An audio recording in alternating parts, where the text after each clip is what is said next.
Unit 9, Inheritance, Topic 9.7, the Object Superclass. The Object class is a superclass of all other classes in Java.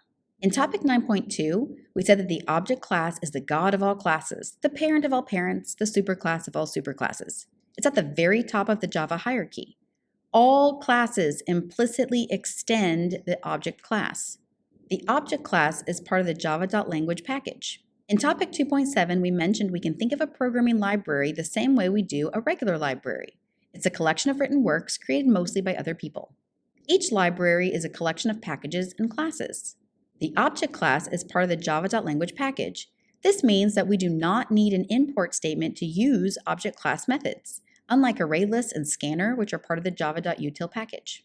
The following object class methods and constructors, including what they do and when they are used, are part of the Java Quick Reference Guide.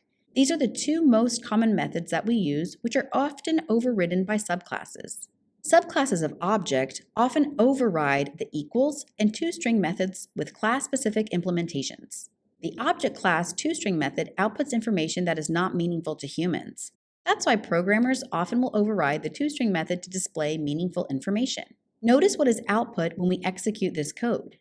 When we ask to display the objects C and T that do not have toString methods written in their classes, the object class toString method is implicitly called and will return information that is not really meaningful to humans.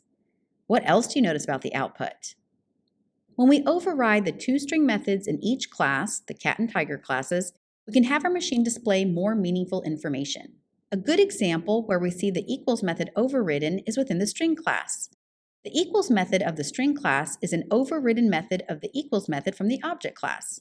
A string object equals method compares each character of the string to determine if they are the same, not just if they are pointing to or referencing the same objects. The 9.7 daily videos 1 and 2 explore the toString and equals methods in more detail.